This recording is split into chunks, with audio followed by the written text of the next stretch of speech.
Hello guys, today we bring you yet another interesting topic for discussion and perhaps a few secrets that you didn't know. Have you binge-watched the Bridgerton series yet? Well, if you haven't, this video might come as a spoiler, but in all good graces, you might have more tendencies of watching it after this video.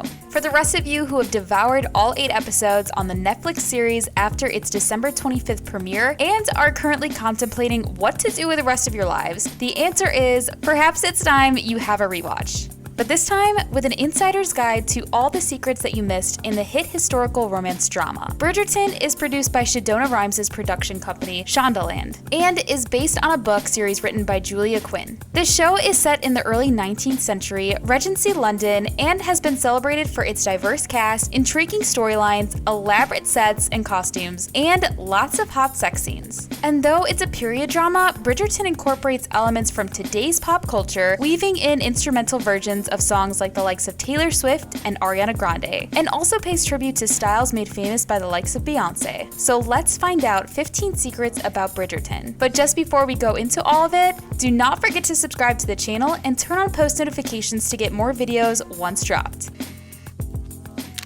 A help from one queen to another. Bridgerton, produced by Shonda Rhimes, the multi-talented mastermind behind shows like Scandal and How to Get Away with Murder, have been celebrated for its diverse casting. For example, on the show, British actress Yolanda Rochevelle plays Queen Charlotte of England, who is a real person. Some historians believe the wife of King George III was a descendant of the Portuguese royal family with African ancestry, according to PBS. When I researched Queen Charlotte and found out that she was of African descent, it gave me so much more scope to create her beautiful looks. The show's makeup and hair design, Mark Pilcher, told Vogue. I used the silhouettes of the period, but in a celebration of her ethnicity, I used locks, braids, and Afro-textured styles. Her giant afro was in the shape of a Gainsborough wig, but influenced by Beyonce as Foxy Cleopatra in Austin Powers in Goldmember. Pilcher echoed his opinions to Essence, saying, "I was picking through some images and then saw Beyonce Knowles in Austin Powers Goldmember, and that's when I thought, that's what I want. I wanted the biggest afro someone had ever seen." The wig in particular was actually 4 or 5 wigs all placed together. So we had the wigs for the ringlets, and then we brought in the afros and then straightened them out and reset them on curl sticks and brushed them through so that we could get the best volume of afro. Then sewed them on top of each other just to get that beautiful shape.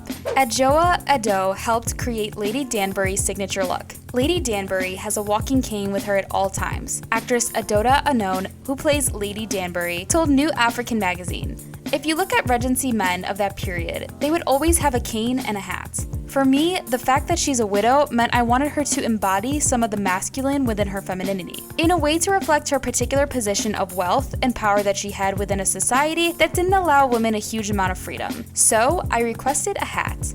I love a hat."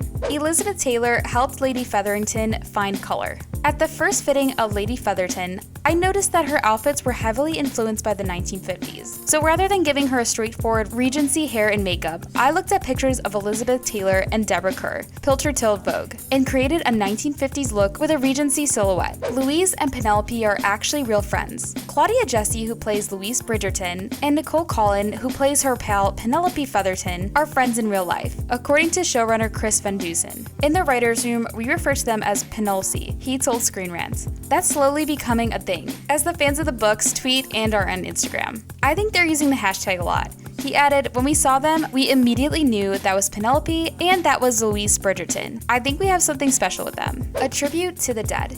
Simon Bassett, Duke of Hastings, always wears a diamond and emerald encrusted enamel brooch on his lapel. It belonged to his late mother, who died just after giving birth to him, as seen in a flashback on the show. Now you might be trying to recall ever seeing him wearing the brooch. All you got to do is go back and check. It's there. Anthony Bridgerton had to have makeup on his butt.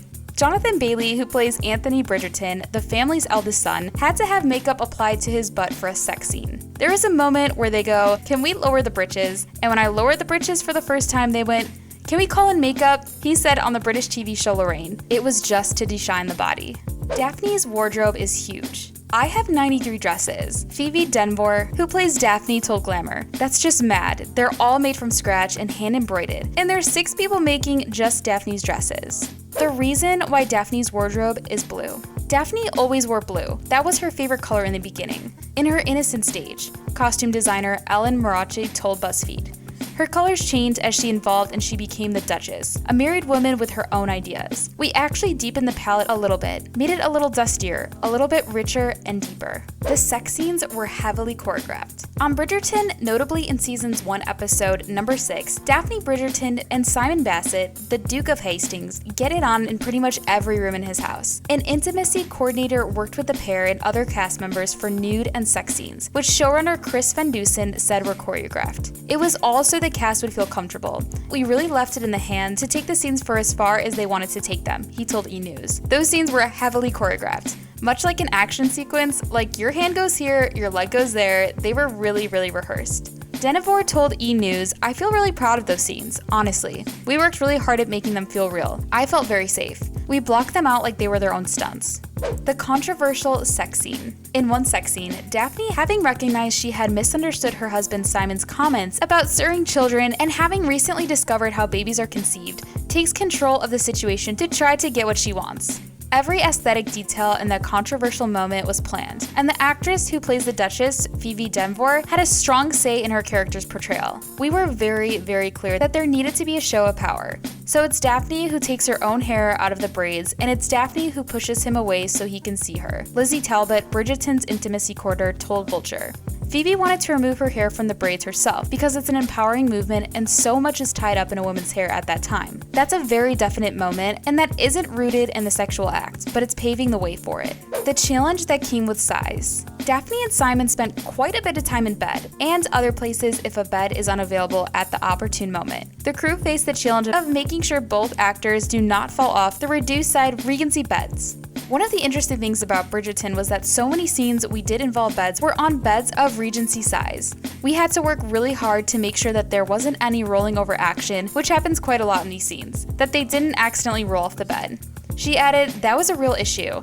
Oh, nearly every bed that we had." That scene where the Duke and Duchess got wet. The cathartic rained-out party scene that took place at the Hastings courtyard was actually filmed indoors on a soundstage, which allowed the crew to control the volume and temperature of the water, and it also allowed to drain properly without flooding the set. We had a huge tank underneath to collect water, because you can't just let it rain in a studio and have it just go everywhere.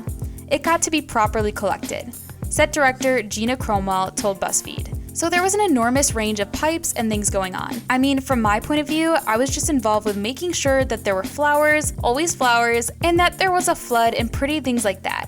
But I know from that point of view from the audience, they were hopefully fooled into thinking that it was actually an outside set, a help from another past. The on-screen version of Daphne's rival, Cressida, played by Jessica Madsden, was based on the snobby Neil Olson from The Little House on the Prairie. Pretty on the outside, the show's makeup and hair designer Mark Pilcher told Vogue, but mean on the inside. Marina always had an eye on her lover. On Bridgerton, Marina Thomas, Ruby Barker, arrives at the Feathertons' house secretly pregnant with her and her lover's child. She typically wears a lover's eye pendant.